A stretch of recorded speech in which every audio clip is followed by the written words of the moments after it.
नमस्कार विद्यार्थी मित्रांनो, कशा आहात तुम्ही सर्वजण? बघा, मागच्या व्हिडिओमध्ये आपण इलेक्ट्रिकल फिजिक्स याचा सिलेबस आपण कंप्लीट केलाय, म्हणजे बेसिक जे काही आहे ते कंप्लीट केलंय. आज आपण जाणार आहोत थोडंसं वेगळ्या पद्धतीकडे किंवा वेगळ्या विषयाकडे, आणि तो विषय आहे आपला मॅथ. ओके, त्या सब्जेक्टचं नाव आहे मॅथ. आणि त्या सब्जेक्टमध्ये जे काही आपले इम्पॉर्टंट आहेत, जे काही गोष्टी इम्पॉर्टंट आहेत ते घेणार आहे. म्हणजे बेसिक जो तुमचा पाया मजबूत करणारा आहे तो घेणार आहे. जर पाया मजबूत असेल तर सगळं काही करता येतंय, आणि पाया जर मजबूत नसेल तर काहीच करता येत नाही. ओके, मग बघा, आपल्याला जर बिल्डिंग बांधायची असेल तर पाया मात्र मजबूत करायला पाहिजे, आणि ते पाया मजबूत करण्याचं काम मी करतो आणि तुम्ही पण करा. आणि व्हिडिओ शेवटपर्यंत बघा. आणि आतापर्यंत जर तुम्ही चॅनलला नवीन असाल तर सबस्क्राईब करून घ्या, म्हणजे नवीन व्हिडिओ तुमच्यापर्यंत पोहोचेल. आणि सगळं कंटेंट मी ह्या चॅनलवरती देणार आहे. म्हणजे 5वी पासून तर तुम्ही इंजिनिअरिंग पर्यंत असाल, म्हणजे 5th स्टँडर्ड पासून इंजिनिअरिंग पर्यंत जे काही तुम्हाला सिलेबस आहे ते सगळं कव्हर करून देणार आहे. थोडासा वेळ लागेल पण मी करून देणार आहे. ओके, मग बघा आता बेसिक का, आता बघा, जर तुम्ही इंजिनिअरिंग असाल किंवा इंजिनिअरिंग मध्ये जात असाल तर तुमचा जो काही चिन्ह आहे, म्हणजे काय साइन कन्व्हर्जन, ह्याच्यामध्ये कन्फ्युजन आहे. ओके, मग ते साइन कन्व्हर्जन तुमचं मी कंप्लीट करून देणार आहे. यासाठी तुम्ही काय करा, सोबत राहा, व्हिडिओ शेवटपर्यंत बघा. प्रत्येक साइन कसं येईल, गुणाकार मध्ये कसं येईल, म्हणजे मल्टिप्लिकेशन मध्ये, डिव्हिजन मध्ये, सबट्रॅक्शन मध्ये आणि ऍडिशन मध्ये कसं साइन येणार आहे ते सगळं मी सांगणार आहे. ओके, मग जर साइन जर येत असेल तुम्हाला तर मॅथ मात्र जमणार आहे. आणि जर साइन जर तुम्हाला जर साइन कन्व्हर्जन येत असेल, साइन कुठे कसं येणार आहे हे जर माहित झालं तर मॅथ हा काही नाही, बाप तो बाप रहेगा. म्हणजे तुम्ही बाप राहणार आहात, आणि जे काही मॅथ आहे ते तुमचा मुलगा राहणार आहे. कारण बापाला मुलापेक्षा जास्त अनुभव राहत आहे, आणि तो म्हणजे तुम्ही असणार आहे. फक्त तुम्ही हा व्हिडिओ बघा. ओके, मग आता सुरुवातीपासून बघूया बेरीज. आता बेरीज म्हणजे बघा, आपल्याला एकच लक्षामध्ये येते की बेरीज मध्ये ऍडिशन करायची. साइन कुठली का असणार, आपल्या डोक्यामध्ये काय असते, बेरीजच करायची. पण ते साइन कुठली असली पाहिजे याचा सुद्धा एक भान ठेवावं लागेल. आणि तो भान म्हणजेच काय, जर सारखे साइन असेल तरच बेरीज येते, अन्यथा येत नाही. ओके, मग ते सारखे साइन कोणते, एक तर मायनस मायनस असेल तर याची ऍडिशन करायची आणि उत्तराला काय द्यायचं, तुमचा जो साइन आहे तो मायनस द्यायचा. ओके, जर चिन्ह सारखे असतील, म्हणजेच काय, sign is same, then we can add it. म्हणजे बघा, जेव्हा साइन सेम असणार आहे तर त्यावेळेस काय करणार, आपण ऍडिशन करणार आहोत. आणि जर तुमचा चिन्ह दोन्ही सारखे असतील तर त्या ठिकाणी तुमचं काय होणार आहे, ऍडिशन होणार आहे. सर दोनच असल्यावर आणि बाकीच्या असल्यावर कसं होय ना, सर तुम्ही दोघांचं सांगितलं, फक्त दोन असतील तर सांगितलं, तर 3, 4, 5 असतील तर कसं करायचं. ओके, हे डाऊट येतो ना. जर डाऊट आला असेल तर खरे विद्यार्थी आहेत तुम्ही, आणि डाऊटच आला नसेल तर मग उगा टाइमपास साठी बघताय, टाइमपास करायचं नाही. हा बघा, जर इथं 1, 2, 3, 4, 5 साइन सारखे आहेत, म्हणजे काय मायनस आहे, 5 काय आहे तर मायनस. मग तुमचा जे काही आहे, जे काही आन्सर आहे ते ऍडिशन मध्ये येणार आहे. आणि ती ऍडिशन मध्ये येत असताना उत्तराला काय द्यायचं आहे, म्हणजे आन्सरला साइन कॅरी करायची, कुठली, मायनस. जे साइन इथं आहे ते साइन इथे येणार, म्हणजे याची ऍडिशन होणार आहे. किती का मायनस असणार, मग सारखे जर असतील तर त्याची ऍडिशन येतील. ओके, मग सर मायनस मध्ये ऍडिशन कसं, बघा, जेव्हा साइन सेम असतात तेव्हा त्यांची बेरीज केली जात असते. मग बघा, जर साइन प्लस असतील, किती का प्लस असणार, इथून तर तुझ्या घरापर्यंत असतील तर त्या ठिकाणी घ्यायचंय तुला प्लसच, आणि ते जे काही ऍडिशन करायचंय आणि उत्तराला काय द्यायचंय, चिन्ह, जे काही हा चिन्ह आहे, जो काही हा साइन आहे ते उत्तराला द्यायचं. ओके, इथं आली तुमची काय, ऍडिशन.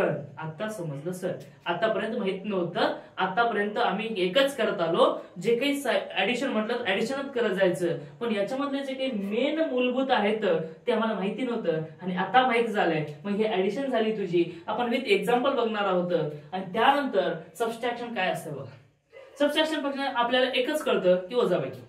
ओके, पण वजाबाकी म्हणजेच काय, बरोबर, वजाबाकी म्हणजे सबट्रॅक्शन करायची. मग त्याची साइन काय आहे हे कसं कळणार, बघा, साइन जर भिन्न असतील, म्हणजेच काय, अनलाईक साइन असतील, म्हणजेच काय, सेम साइन नसतील, चेंज साइन असतील, तर त्या ठिकाणी तुमचा येत असतो सबट्रॅक्शन. म्हणजे वेगळे चिन्ह असेल तरच त्या ठिकाणी वजाबाकी करू शकता, अन्यथा नाही. जर सारखे असतील तर वजाबाकी केली का, पण नाही, काय केलं, बेरीज केलं. आता जर साइन जर चेंज असतील तर त्या ठिकाणी आपण करणार आहोत सबट्रॅक्शन. बघा, आता प्लस आणि मायनस जर असतील तर त्याची काय होत असते, काय होत असते, वजाबाकी होत असते. आणि जे काही बिग व्हॅल्यू आहे त्याचा चिन्ह येतो, काय, तो जे काही बिग व्हॅल्यू आहे त्याचा या ठिकाणी साइन येणार आहे. इथं मायनस प्लस असेल तर, किंवा minus minus minus plus plus plus plus असेल तर त्या ठिकाणी काय होत असते, सबट्रॅक्शन होत असते, पण जेव्हा सबट्रॅक्शन घेत असतो तेव्हा आन्सरला काय करायचं, मोठ्या संख्येचं चिन्ह द्यायचं. काय जे काही मोर व्हॅल्यू आहे, बिग व्हॅल्यू आहे, त्या व्हॅल्यूचं साइन काय द्यायचं, आन्सरला द्यायचं आहे. जर या ठिकाणी मायनस मायनस असेल तर याची बेरीज करा आणि याची बेरीज करा. जर हाय लो असेल आणि हा जर हाय जर असेल तर या ठिकाणी कोणाचं साइन येणार आहे, कोणाची, हाय व्हॅल्यूची, म्हणजेच काय प्लस. आणि समजा हा हाय आहे आणि हा जर लो असेल तर साइन कोणाचं येणार आहे, हाय व्हॅल्यूची. हाय व्हॅल्यू कोणती आहे, मायनस. ओके सर, आता समजलं काय आहे ते सबट्रॅक्शन. ओके, मग बघा आता नेक्स्ट आहे गुणाकार, म्हणजेच काय, मल्टिप्लिकेशन. मग मल्टिप्लिकेशन मध्ये कसं येईल, मल्टिप्लिकेशन मध्ये आता मल्टिप्लिकेशन मध्ये बघा, जर प्लस प्लस जर असेल तर यामध्ये काय होणार आहे, मल्टिप्लिकेशनच होणार आहे. सर मल्टिप्लिकेशन प्लस प्लस कसं होते बघा, जर या ठिकाणी प्लस आहे आणि याचा दोघांमध्ये गुणाकार होतोय तर या ठिकाणी तुमचा काय होणार आहे, साइन सारखीच राहील आणि जे काही व्हॅल्यू आहे किंवा जे काही आन्सर आहे ते येणार आहे. ओके, जर मायनस मायनस जर असेल, इथं होतो गोंधळ, जर मायनस मायनस जर असेल तर या ठिकाणी जो काही आन्सर येणार आहे तो प्लस मध्ये येणार आहे, कारण हा एक आडवं हा एक आडवं, मग एक आडवं इथं बसला आणि हा आडवं त्याच्यावरती जाऊन बसला, म्हणजे कसं या ठिकाणी मायनस मायनस असेल तर प्लस येऊन जाते. आन्सरला व्हॅल्यू कुठली येते, प्लस, कारण मायनस मायनस प्लस होतो. सर 2 असतील तर प्लस झालं, 3 असतील तर काय, 4 असतील तर काय, 5 असतील तर काय. ओके, मग बघा, जर 2 असतील तर प्लस होत असतो, 4 असतील तर प्लस होत असतो, 6 असतील तर प्लस होत असतो, म्हणजे जे काही सम व्हॅल्यू आहेत तर त्या ठिकाणी 2 4 6 8 10 किती काय राहणार, अशा वेळेस काय होणार आहे, प्लस होणार आहे. अन्यथा जर ऑड असेल, ऑड म्हणजेच काय, 1 असेल, 3 असेल, 5 असेल, 7 असेल, 9 असेल, मग अशा वेळेस काय येणार आहे, साइन तुमची मायनस येणार आहे. ओके, म्हणजे याचा अर्थ असा, जर मायनस इंटू मायनस जर म्हटलं तर तुमची व्हॅल्यू काय येणार आहे, मायनसच येणार आहे. ओके, म्हणजे 3 वेळेस झाली ना, म्हणून काय झाला, मायनस. ते उत्तर छोटा असो या मोठा असो काही घेणं देणं नाही, पण साइन हेच आहे. आणि प्लस मध्ये असं काही नाहीये, 3 असेल, 4 असेल, 5 असेल, 6 असेल, किती असू द्या, त्याची व्हॅल्यू काय येणार आहे, प्लसच येणार आहे. ओके, हे मेन आहे. जर हा समजलं तर ठीक आहे, आणि तर पुढे काहीच कळत नाही भाऊ, ढेंगा नाही पूर्ण. इंटिग्रेशन कुठं, डेरिव्हेटिव्ह कुठं, हे पहिली दुसरीच आहे. आपण शिकतोय कुठं, पॉलिटेक्निकला, 9वीला 10वीला, तोपर्यंत आपल्याला सांगणार कोणी नाही. एवढं समजून चॅलेंज देतो मी, एवढं समजून कोणी सांगत नाही, कोणीच सांगत नाही. आम्हालाही सांगितलं नाही तर तुम्हालाही सांगत नाही, कारण त्यांना गव्हर्नमेंट पगार असते.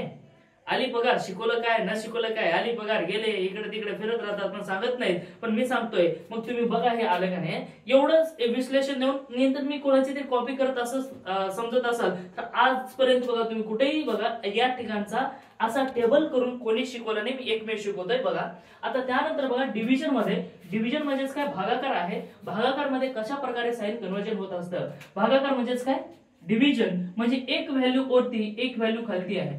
ओके, म्हणजे हा असा आहे, समजा हे झाला डिव्हिजन. ओके, किंवा असं घेऊयात, या ठिकाणी मायनस आहे आणि या ठिकाणी सुद्धा मायनस आहे, इथं काहीतरी व्हॅल्यू आहे, इथं काहीतरी व्हॅल्यू आहे. अशा वेळेस काय होत असतं, याचं जेव्हा उत्तर येत असतो तेव्हा जे काही हा मायनस मायनस आहे तो प्लस होऊन जात असतो.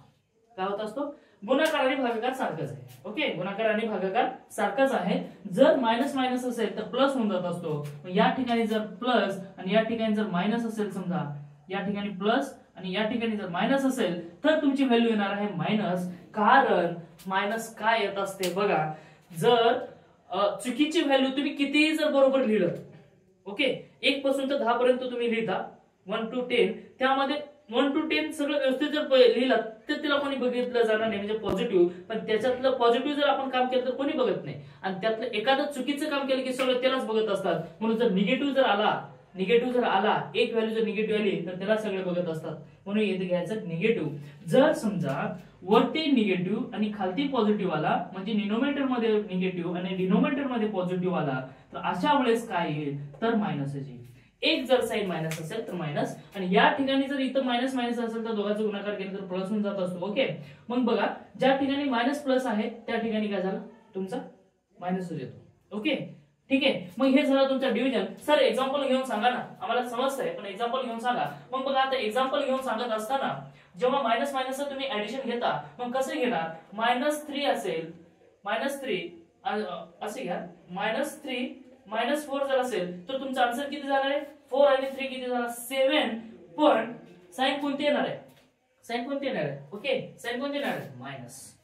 ओके, मग सर आता असं घेऊन दाखवा मला की प्लस आणि आपण याच्यामध्ये सबसेक्शन मध्ये घेऊ आणि जर +3 आणि +4 असेल तर तुमचा आन्सर किती येणार? 7. पण प्लस लिहायची गरज आहे का? लिहायची गरज नाही, कारण निगेटिव्हला लोक ट्रोल करत असतात पण पॉझिटिव्हला कोणी बघत नाही. म्हणून इथं जर निगेटिव्ह आलं तरच लिहायचं आणि पॉझिटिव्ह आलं तर लिहायचं नाही, कारण निगेटिव्हलाच लोक सगळे बघत असतात पण पॉझिटिव्हला नाही. तुम्ही किती चांगले काम केलं तुम्हाला काही घेणं देणं नाही, तुम्हाला काही विचारही करत नाही. पण एखादं काम जर तुम्ही चुकीचं केलं तर सगळं गाव, सगळं आपलं परिवार, सगळे तुम्हाला ट्रोल करायला लागतात. म्हणून या ठिकाणी काय घ्यायचं? निगेटिव्ह घ्यायचं. आपण पॉझिटिव्ह घ्यायचं का? नाही. जर पॉझिटिव्ह आली तर घ्यायची गरज नाही. ओके, आता त्यानंतर सबट्रॅक्शन बघा. सबट्रॅक्शन काय आहे? सबट्रॅक्शन म्हणजेच काय? भिन्न चिन्ह म्हणजेच काय? अनलाइक साईड किंवा अपोजिट साईड म्हणा. बघा या ठिकाणी काय होणार आहे? +3 घेऊ -4 घेऊ. सर यामध्ये काय सबट्रॅक्शन करायचं? मग कसं करायचं सबट्रॅक्शन बघ. मग 3 - 4 जर केलं तर सर असं झालं की हो 3 मधून 4 जात नाही. 3 मधून 4 जात नाही. मग कसं करायचं? बघ जातंय 3 मधून 4, पण ही खालचं वरी वरचं खाली करायचं काही होत नाही. मग बघा काय होणार? 3 मधून 4 गेलं राहिले 1. पण साईन कोणाची द्यायची? कारण मोठ्या भावाची साईन द्यावं लागेल. मोठा भाऊ कार्यकर्ता असतो की नाही? कारण मोठ्याचं सन्मान द्यावं लागतंय. म्हणून इथं होणार आहे मोठे येणार आहे. मग मोठ्याची साईन काय आहे? मायनस. सर असं घेऊया आपण +4 -3. मग अशा वेळेस कसं करायचं बघ. आता बघ या ठिकाणी 3 - 4 जर केलं तर एकच येणार आहे. पण मोठा भाऊ कोण आहे? कोण आहे मोठा भाऊ? हे 4 आहे ना. व्हॅल्यू कोणाची जास्त आहे? 4 ची आहे ना. मग 4 ची व्हॅल्यू मोठी असल्यामुळे या ठिकाणी काय घेणार तुम्ही? पॉझिटिव्ह साईन घेणार, कारण याचं चिन्ह काय आहे? प्लस. ओके, सर आता गुणाकार समजून सांगा, आम्हाला हे समजलं. ओके, मग गुणाकार मध्ये बघा 3 पॉझिटिव्ह आहे गुणिले 4 पॉझिटिव्ह आहे. अशा वेळेस काय झालं? 3 गुणिले 4 12 झाला. पण जर 3 गुणिले 4 आहे पण ते दोन्ही कसे आहेत? मायनस आहेत. अशा वेळेस काय? हे मायनस मायनस प्लस होऊन जात असतं आणि इक्वली काय असते? 12. पण जर समजा दोघांचे साइन चेंज असतील तर काय येणार? 3 चौक 12 झाला, पण या ठिकाणी मायनस आहे म्हणून इथं मायनस. एक जर माणूस निगेटिव्ह असला म्हणजेच काय? एक गोष्ट सांगतो, एक जर कांदा नासका असला सगळ्यांना नाचवतो की नाही? बरोबर की नाही? एक कांदा नासका असला की सगळ्यांना नाचवतो. तसा कोण आहे? हा मायनस आहे. एक जर आला भाऊ सगळ्यांचं साइन काय करून टाकत असतो? चेंज करून टाकत असतो. म्हणजे नासको कोण आहे? निगेटिव्ह. निगेटिव्ह विचार राहायचे का नाही? जर निगेटिव्ह विचार आपल्या डोक्यामध्ये आले ना, काय होत असतं? माणूस निगेटिव्हच्या वाटचाल लागतं आणि सक्सेस होण्याच्या ठिकाणी अनसक्सेस होतं, फेल होतं आणि काबाड कस करायला लागतं, वेगळ्या मार्गाने लागत असतं. म्हणून काय? बी पॉझिटिव्ह. कधी पण कसं राहायचं? बी पॉझिटिव्ह राहायचं. हे समजलं सर? आता डिव्हिजन मध्ये बघा. आता डिव्हिजन मध्ये कसं? जर इथं मायनस असेल -3 डिवायडेड बाय असं करू आपण म्हणजे -6 डिवायडेड बाय -3 जर असेल तर हा मायनस मायनस काय झाला? प्लस झाला. आणि 3 ने 6 ला डिव्हिजन केलं तर किती झालं? 3 1 चा 3 3 2 चा 6 म्हणजे किती झाला? 2. मग सर असं करूया आपण 6 मायनस आहे डिवायडेड बाय 3 जर असेल तर कसं? आन्सर तर 2 येणार आहे. पण कोणता 2 येणार आहे? -2. का बरं? एक साइन कशी आहे? मायनस आहे. बघ गुणाकार मध्ये मी सांगितलं, मी नासका कांदा कोण आहे? मायनस आहे. नासक्याच्या नादाला लागायचं नाही, लागलं की मग संपलं. मग तसं बघा. आता 6 डिवायडेड बाय -3 जर असेल +6 डिवायडेड बाय -3 असेल तर काय होईल? आन्सर तर तुमचा 2 येणार आहे. पण कोणता 2 येणार आहे? मायनस. कारण एक साइन जर मायनस असेल तर मायनसच घ्यायचं. अशा वेळेस किती? 1 असेल, 3 असेल, 5 असेल, 6 असेल, अशा ठिकाणी काय घ्यायचं? तुम्हाला मायनस घ्यायचं आहे आणि बाकीच्या ठिकाणी पॉझिटिव्ह घ्यायचं आहे. एवढं लक्षामध्ये ठेवा. आणि हे कसा वाटला समजला का नाही? काही डाऊट असेल तर कमेंट करून सांगा आणि विचारा, जेणेकरून मी तुमच्या जे काही डाऊट आहे ते क्लिअर करेन. अजून नवीन नवीन व्हिडिओ तुमच्यासाठी खास बनवेल. कसं वाटलं ते नक्की सांगा. तर सबस्क्राईब, चॅनलला जर नवीन असाल तुम्ही तर सबस्क्राईब करा आणि व्हिडिओ जर आवडला असेल तर लाईक करा, शेअर करा आणि सबस्क्राईब करायला मात्र विसरू नका. Thank you, take care, bye bye, all the best.